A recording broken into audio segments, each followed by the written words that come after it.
Olá, estamos aqui para trabalhar a unidade 4 do caderno 3.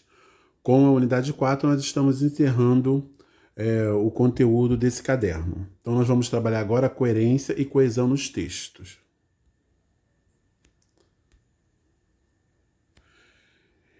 Então, quando eu falei na unidade anterior, na unidade 3, nós falamos sobre a dissertação.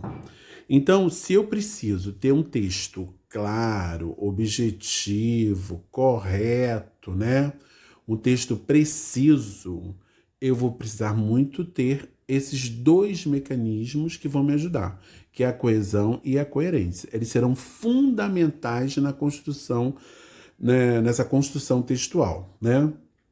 E justamente para que um texto seja eficaz na transmissão da sua mensagem, né, ele precisa fazer sentido para o leitor, né? Quem está lendo, muitas vezes você constrói um texto, você lê um texto, mas não consegue, você lê esse texto, você consegue se ouvir e até entender esse texto, mas e o seu interlocutor, e o seu leitor, a pessoa para quem você está escrevendo esse texto, ela vai entender da mesma maneira que você entendeu? Então isso é extremamente importante, né? É essencial que o texto faça sentido para o leitor. Se ele não fizer sentido, você não terá cumprido, né, essa etapa principal, que é justamente fazer com que a mensagem chegue até ele. Esse texto que deve ser harmonioso, né? De forma que a mensagem ela possa ser bastante segura, né? E ela precisa ser agradável aos ouvidos, né, de quem está recebendo esta mensagem. Então, com isso, nós vamos observar que se eu não consigo isso, se existe um descompasso, como aqui no próprio texto introdutório ele fala, a coesão e a coerência estarão comprometidas nesse texto, né? Eu não vou conseguir passar para o meu leitor, né, a informação que eu pretendo. Então, nós vamos observar que a coerência, né? Vamos ver aqui como é que ela define aqui, trazer para vocês, para a gente ficar mais voltado aqui no conteúdo do nosso caderno. Então, no dicionário, a palavra coerência é relação lógica e harmônica entre ideias, atos e situações. Lógica interna entre os elementos de um sistema, como entre argumentos, ideias, ações, etc. Ausência de contradições ou paradoxos entre eles. Então, é importante, você observa assim, né? Relação, né? Ausência de contradições. Então, não pode haver contradições quando você escreve, né? Então, você precisa estar muito, muito, muito atento, né? Então, na verdade, é uma relação lógica, né? Que tem a ver com o momento que você está que decorre nessa argumentação, nessa sua exposição de ideias, né? Um texto contraditório e redundante, né? As ideias não são concluídas, né? Elas ficam truncadas, vamos dizer assim, né? A incoerência, na verdade, ela compromete a clareza do discurso e a sua fluência e a eficácia da leitura. Então, não é só uma questão de conhecimento, né? Também decorre, muitas vezes, da construção dessas ideias, né? Da maneira como você organiza essas ideias. Então, nós vamos ver. Nós temos alguns fatores que são fatores de coerência, né? Então, nós temos vários fatores. Por exemplo, conhecimento de mundo, né? Então, eu preciso ter conhecimento de mundo, né? Que é um conjunto que nós adquirimos ao longo da nossa vida. Então, ao longo da nossa vida, nós vamos ter um conhecimento de mundo, né? Conhecendo as coisas que estão ao nosso redor, fazendo relações lógicas entre essas coisas que nós vamos conhecendo. Só para poder vocês terem uma ideia, né? Nós precisamos nos organizar. Esse texto também, além de coerente, ele também tem que estar de uma forma coesa, né? Então, a coesão ela vai se referir justamente à utilização dos conectivos, né? Que ligam as palavras, que ligam as frases, que ligam os parágrafos, né? Então é importantíssimo, ligam partes de uma oração. Então nós vamos observar que é importantíssima essa questão da coesão, né? A coesão é justamente o resultado, né, da disposição e da correta utilização das palavras, né? Que vai justamente fazer isso, como eu falei para vocês, ligar as frases, os períodos, os parágrafos de um texto, né?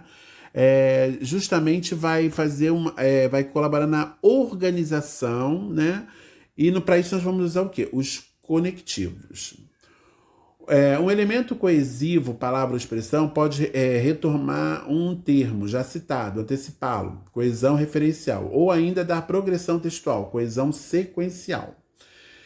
Então vamos aqui para a coesão referencial. Evita repetições de palavras ou termos no texto. A repetição de palavras pode tornar a leitura cansativa e incompreensível. Então nós vamos ter como coesão referencial a anáfora, recuperação de um termo já citado por meio de um elemento coesivo.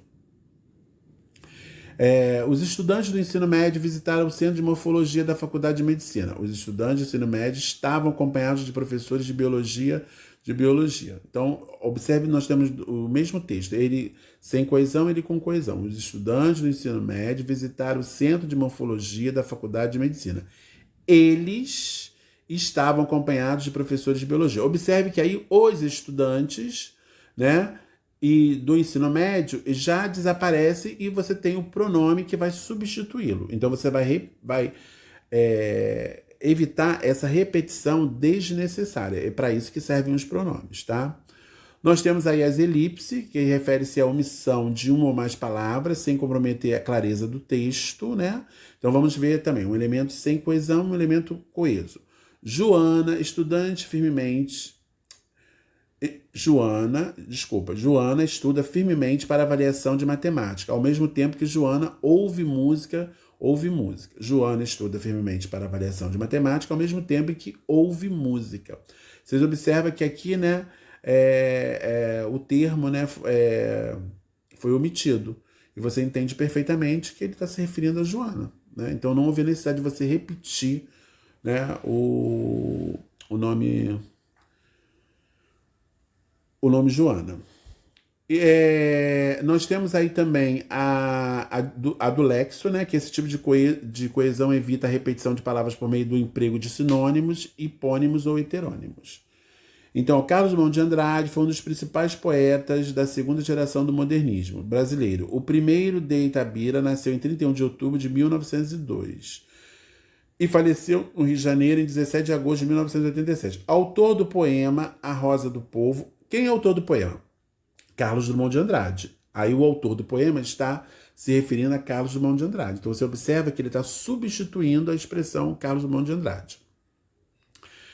Foi também contista e cronista, considerado por muitos o mais influente poeta brasileiro do século XX.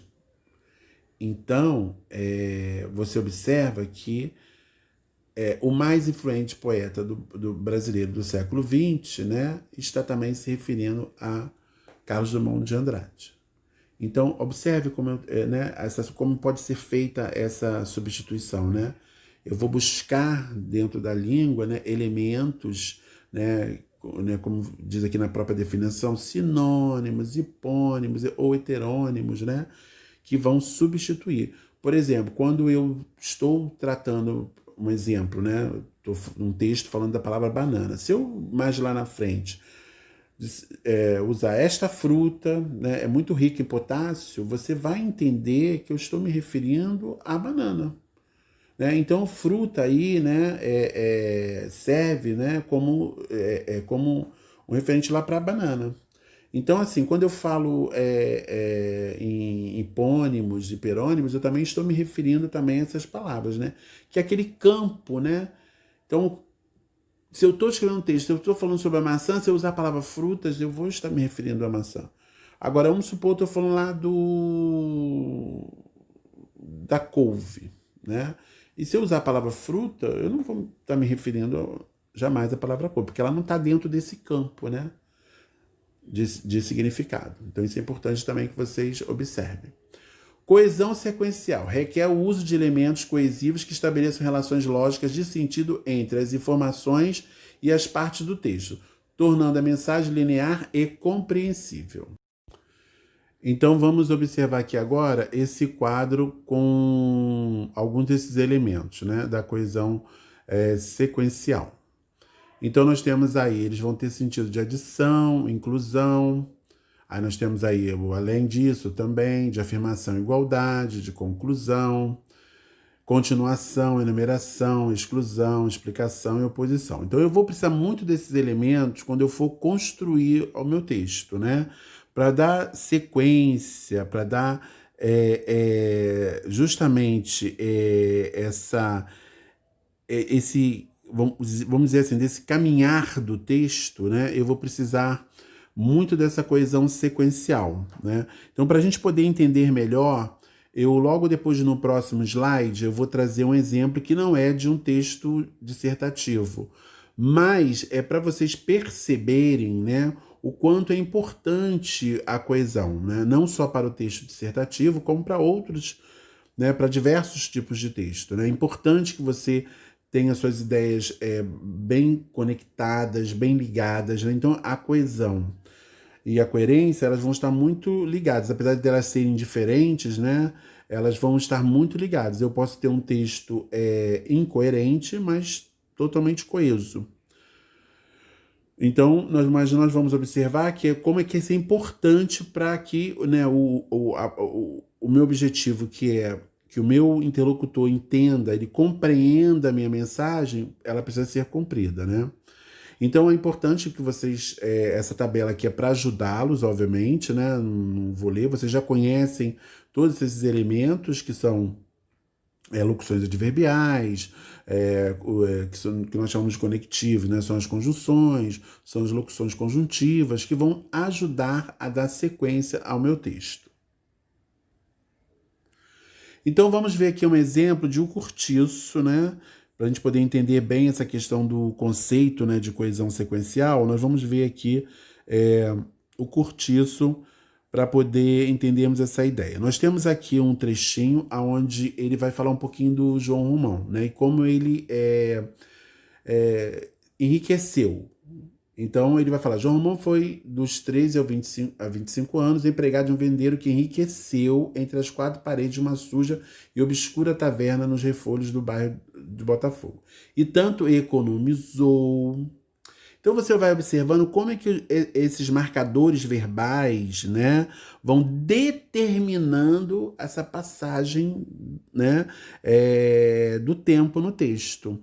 Isso vai dando, né, vai evoluindo. A narrativa ela vai precisando caminhar, porque eu estou contando uma história e esses elementos eles são extremamente importantes. Então você vai observar como, levando isso lá para a nossa dissertação, como é importante, né, esses elementos são extremamente importantes, porque eu quero construir a minha ideia, eu quero trazer elementos para defender a minha ideia, então eu preciso que esses elementos estejam bem alinhados. Você observa que os verbos, né, eles vão dando justamente essa sequência, né? Então você vê, ele enriqueceu, economizou, ganhara, retirara-se, estava estabelecido, atirou-se, possuindo-se, afrontava e dormia. Então a coesão sequencial ela vai organizar, né, os fatos no tempo, justamente no texto, para que o leitor possa entender isso. Então, os tempos verbais são extremamente importantes, né? Ele com pretérito perfeito, pretérito mais perfeito, pretérito imperfeito do indicativo. Então, assim, essa construção, né, que vai ser, verbal é que vai dar essa sequência lógica nesse texto, tá? Um outro exemplo que eu trago para vocês aqui é justamente a questão de como na coesão sequencial, o uso desses conectivos que estão naquela tabela que vocês puderam ver também são extremamente importantes, né? Juntamente com qualquer outro elemento que ajude a construir a sequência do seu texto. Então, observe aqui que ele usa o não obstante, ao lado dele a crioula roncava, etc. Mas João Romão nem dava por ela, só o que ele via e sentia era todo aquele voluptuoso mundo inacessível. No outro textinho abaixo, nós vamos ver, houve um silêncio no qual o desgraçado parecia arrancar de dentro uma frase que, no entanto, era a única ideia que o levava a dirigir-se à mulher. Afinal, depois de coçar mais vivamente a cabeça, gaguejou com a voz estrangulada de soluços. Então, você observa, nós temos aqui dois trechinhos, onde o emprego das conjunções dos conectivos são extremamente importantes, né? Então, os termos aí, né? Não obstante, mas e no entanto, eles estabelecem uma relação de oposição, né? Vai justamente fazer a oposição de ideias, né? Não obstante, ao lado dele, mas João Romão. Então você observa que vai te dar justamente essa ideia. Lá embaixo, no entanto, também te passa essa ideia de oposição. O E destacado, né, ele vai ter uma ideia de adição. Estou somando, ó, mas João Romão nem dava por ela. Só o que ele via e sentia, ó, que ele via e sentia. Né? Esse aqui dá a ideia, né, de soma mesmo, né? Dessa ideia de adicionar mais uma ideia à que foi dita anteriormente. E para acrescentar, né, uma outra informação ao texto, né? E nós temos aí o afinal, e que justamente vai te dar uma ideia de que? De temporalidade, de tempo. Afinal, depois de coçar mais vivamente a cabeça, gaguejou. Então, essa ideia de tempo, né? É justamente para trazer o leitor para a sucessão dos fatos que estão ocorrendo, que estão acontecendo dentro daquele determinado tempo. Então, na verdade, gente, esses dois exemplos que eu trouxe para vocês é para poder fazer, porque o quadro lá ele é muito grande. E nós estamos muito presos, né, ao texto dissertativo argumentativo. Então, eu quis trazer um outro exemplo de fora, né, desse gênero, para que vocês pudessem entender melhor a coesão sequencial. Tá? Então, com isso, nós estamos finalizando. Esse é um conteúdo pequeno. Nós vamos retomar esse conteúdo mais à frente, né? E vamos aprofundando à medida que vocês forem fazendo, criando o texto de vocês, forem fazendo a redação de vocês, forem produzindo o texto, aí você vai treinando, né, de que maneira você vai empregar esses elementos no seu texto. É óbvio que nós sabemos que escrever é um ato, vamos dizer assim, solitário, né, que requer treino, repetição, jogar papel fora, dispensar ideias, trazer ideias novas, enumerar as ideias. Então isso é extremamente importante quando você está construindo um texto. Falamos uma coisa extremamente importante que durante essa aula, que é a questão do conhecimento de mundo, né, que você precisa ter para poder dar coerência ao seu texto, né? Esse conhecimento de mundo é extremamente importante, que é um outro elemento também muito forte na hora que eu estou construindo meu texto. Lembra que eu falei lá para vocês? Eu não falo de um assunto, eu não converso sobre um assunto, eu não opino sobre um determinado tema se eu não possuo algum conhecimento a respeito daquele assunto. Então é importante que você preste atenção nas informações com boa fonte, né? Que você beba de boas fontes para poder saber o que vai falar e ter o que dizer, que é extremamente importante. Um abraço e até a próxima aula.